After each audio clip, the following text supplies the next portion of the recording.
안녕하세요. 패스트 IELTS 김지희입니다. 오늘은요, 딱 시험 신청을 하시고 딱 10일 남았을 때 어떻게 스피킹을 효과적으로 대비할 수 있는가를 알려드리려고 합니다. 오늘은 스피킹 편이에요. 자, 10일 내에 나의 영어 실력이나 발음이나 어휘가 엄청 드라마틱하게 높아지지는 못할 거예요. 하지만 이 10일을 어떻게 보내느냐에 따라서 내가 가진 실력이 이만큼 레인지가 있다면 시험 당일에 여기서 발휘되게 하기도 하고 내 실력을 발휘하지 못하고 이만큼만 보여주기도 합니다. 그래서 제가 지금 말씀드리는 마지막 10일 대비법은 내 가진 실력에서 가장 높은 실력이 발현될 수 있도록 하는 연습입니다. 첫 번째로 알아야 될 거는요. 심사 기준을 알아야 돼요. 심사 기준. 자, 여태까지는 심사관의 입장이 아니라 내가 시험자의 입장으로 영어 실력을 높이는데 그리고 아이엘츠 그 족보 답안을 연습하는 데 초점을 맞춰서 공부를 했어요.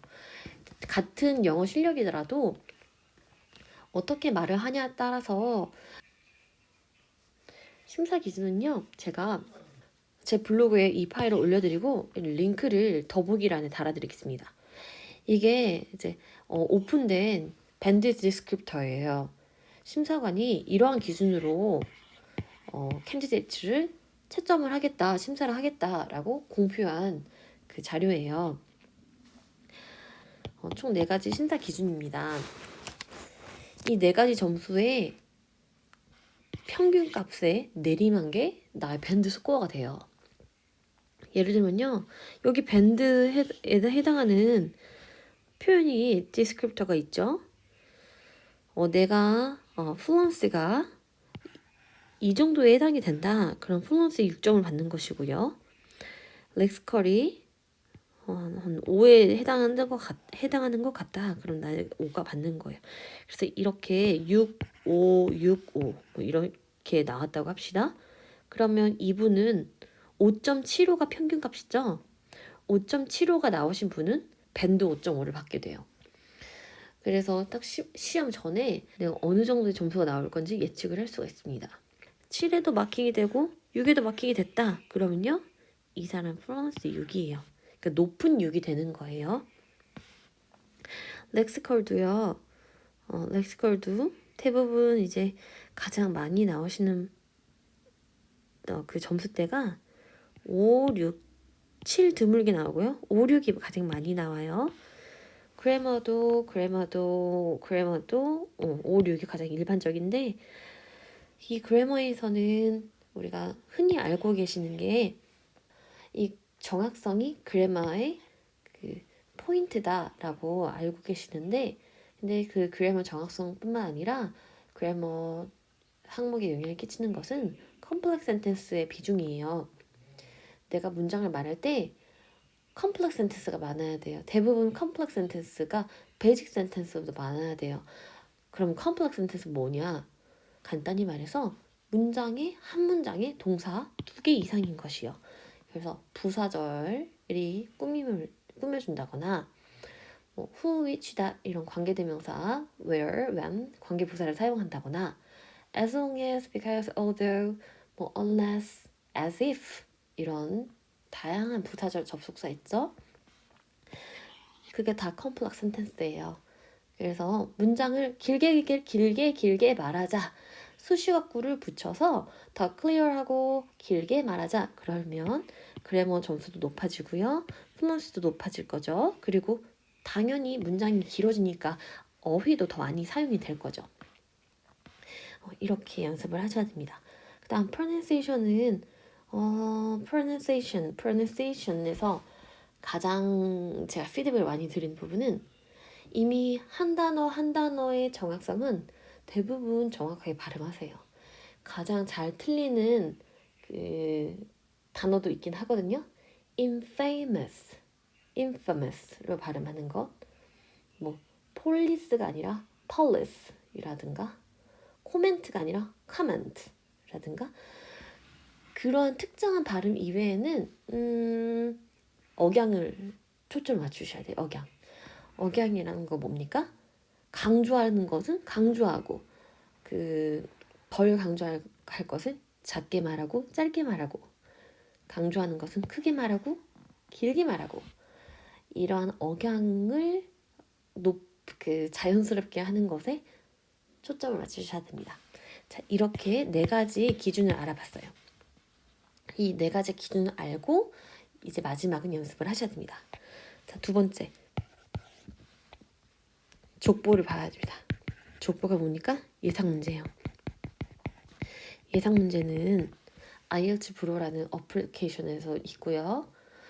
또 검색을 하시면 많이 나옵니다. 어디 많이 나옵니까? 구글에 많이 나옵니다. 그래서 지금은 예상 문제가 오늘 12월 마지막인데요. 9월부터 12월까지 해당하는 2022년 9월부터 12월까지 해당하는 September to December이라고 검색하시면 예상 문제가 쭈르륵 나올 겁니다. 구글에 검색하시면 웹페이지도 많고요. IELTS 프로라는 그 어플리케이션도 있고요. 그래서 이 예상 문제를 읽고 가시는데 이 예상 문제를 읽을 때는 모든 문제에 대한 스크립트를 작성할 시간은 없어요. 그렇지만 뭘 해야 되냐면 어떤 아이디어를 말할 거지 나의 중심 생각 아이디어를 써볼 수 있으면 좋고요. 단어 찾기요. 이 토픽 관련된 단어를 이미 알고 있는 단어들을 꺼내놔야 됩니다. 단어 찾기라는 것은 예를 들면 Do you write a lot? 이런 질문이 있다고 합시다. 당신은 많이 쓰나요? Do you write a lot? 이 질문을 받았을 때 나는 글쓰기를 별로 안 하기 때문에 write라는 단어밖에 안 떠올라요. 그리고 글쓰기를 별로 좋아하지 않다. 글쓰기는 내가 가장 싫어하는 것이다. 혹은 나는 글을 매일 씁니다. 글을 매일 씁니다. 일기를 쓰기 위해서 이런 아이디어가 떠오를 수 있겠죠. 그런 아이디어와 또 그 아이디어를 설명할 토픽 관련된 단어들을 많이 찾아놔야 돼요. 그래야 순발력 있게 질문에 빠르게 대응할 수 있고 플루언시도 높이 말할 수가 있어요. 그래서 스크립트 쓰기보다 아이디어 써놓기 간단하게요. 그리고 내가 할 말을 단어를 찾아놓기. 내가 하고 싶은 의도가 분명히 알고 있는 단어지만 스피킹을 할 때는 생각이 안 나요. 그쵸? 그리고 단어 사전을 검색을 해보면 아는 단어예요. 그런 단어들이 많잖아요. 그 단어를 찾아놓고 써놔야 됩니다. 그렇게만 한번 끄적끄적 하시면서 메모하시면서 문제를 다 읽어보세요. 자, 10일 동안 족보를 다 읽으려면요. 하루에 5토픽씩 읽어야 됩니다.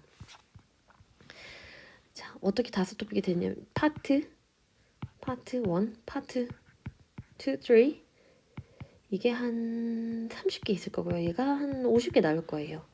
이거를 10일로 나누셔서 그럼 얘는 하루에 3개씩 보시면 되고 파트 2, 3는 하루에 5개씩 보시면 되죠. 이렇게 질문을 읽고 아이디어와 단어를 생각해 놓기로 대비를 하시면 됩니다. 자, 이렇게 아이디어를 생각하시는 것만으로도 큰 도움이 됩니다. 그리고 좀 생소한 질문이나 내가 전혀 관심이 없는 토픽은 써보는 것도 좋아요. 만약 시간이 되신다면요. 더 시간이 된다면요. 모범 답안을 읽어보시면 좋습니다. 이 모델 앤서도 모델 앤서이라고 검색을 하시면 여러 가지 웹페이지와 블로그와 그런 자료들이 나올 겁니다. 만약에 이전에 공부하셨고 첨삭 받으신 게 있다면 이 D-10때 다시 복습을 해야 됩니다. 다시 복습하기. 내가 써놓았던 스크립트와 그 스크립트 첨삭 받으신 거 있잖아요. 그 문장에서 틀린 부분만 여러 번 읽으시고 소리내서 읽으세요. 이 공부라는 것은요. 소리내어 여러 번 읽기가 핵심입니다. 소리내서 여러 번 읽지 않으면 스피킹 공부가 안 됩니다. 효과가요. 반이 아니라 거의 10분의 1로 떨어져요.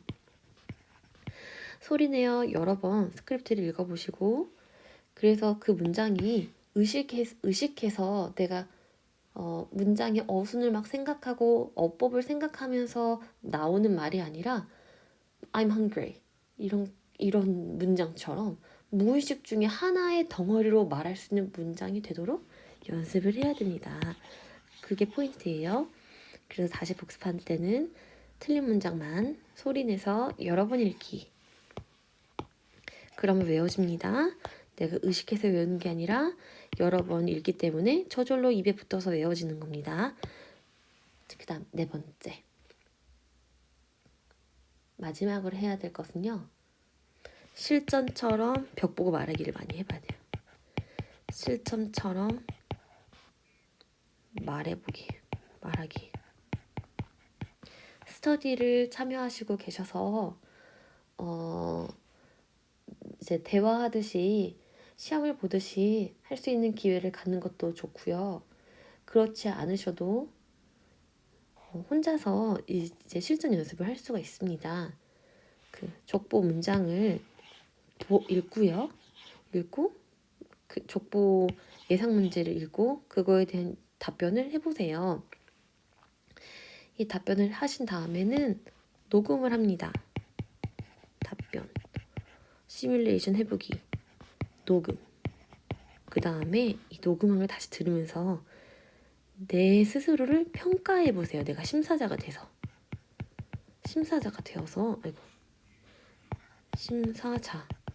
평가를 해보세요. 심사자가 되어서 여기 평가 그 디스크립터가 있으니까 이것도 참고하시면서 평가를 해보시고 그런 고칠 점이 객관적으로 잘 느껴질 거예요. 내가 말하는 순간은 어때요? 정신이 없어요. 내가 그 다음에 어떤 말을 해야 될지 생각하는 것 때문에 정신이 없는데 녹음한 것을 들어보면 진짜 객관적으로 나의 말하기가 판단이 돼요. 그리고 틀리는 발음도 잘 캐치가 됩니다. 플루언시가 부족한지 혹은 어법에서 뭘 잘 틀리는지 이런 게 보입니다. 그래서 녹음하는 것을 아주 추천드립니다. 그리고 이 녹음에서 평가해보는 것은 그냥 제가 평소에 스피킹 독학을 하시는 분들에게도 많이 추천을 드려요. 그 다음에 이 녹음한 것을 스크립트를 내가 받아 적어요. 받아 적기. 이거는 지금 말씀드리는 거는 좀 추가입니다. 추가는요. 나는 스피킹 D-10에 공부할 시간이 좀 많다. 스피킹에 진짜 많은 시간을 쏟아야 한다. 그러면요. 이렇게 하는 거예요. 평가한 다음에 이걸 추가적으로 워드에다가 내가 한 그대로를 받아 적으세요. 받아 적기. 그 다음에 self correction을 하세요.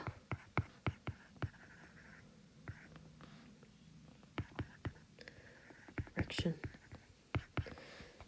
그러면 어법도 잘 틀리는 어법이 공통적인 것들이 보일 거고 문장이 내가 썼던 문장의 구조만 똑같이 쓴다던가 혹은 complex sentence를 이렇게 바꿔 쓸 수 있는데 basic한 words나 basic한 sentence밖에 안 나온다든가 그런 포인트가 느껴질 겁니다. 그러면 이제 self correction 하시고 self correction 한 걸로도 첨삭한 것으로도 여러 번 읽기 연습하시고 이렇게 점점 나아가면 됩니다. 실전처럼 말하기는 가장 마지막에 해야 되는 공부법으로 실제 시험에서 순발력 있는 대응력을 높여줘요. 영어를 잘하시는 분들도 혹은 내가 7.0이나 6.5를 받을 수 있는 분들도 시험 당일에 너무 긴장하거나 혹은 내가 했던 어법의 실수, 그 실수의 자각 때문에 상황에 밀려서 플루언스가 떨어지고 순발력 있게 아이디어가 안 떠오르는 경험을 많이 하시거든요. 그래서 그 경험을 미리 해보는 겁니다. 그래서 D-10 날에 생각보다 내가 공부했던 것보다 더 말이 안 나오고 너무 못하는 것 같고 그렇게 느껴지실 수도 있어요. 하지만 괜찮아요. 시험 전에 그걸 발견했잖아요. 그리고 아직 10일 동안이나 공부할 날짜가 많이 남아있잖아요. 그래서 이때는 많이 틀리시고 많이 버벅대시고 플루언트도 많이 막히시고 그렇게 에러를 많이 발생시키세요. 그리고 연습하시면 됩니다. 자, 이렇게가요. 이 네 가지가 시험이 10일 남았을 때 가장 효과적이고 가성비 높게 시간 대비 최대 효율을 누릴 수 있는 공부 방법이었습니다.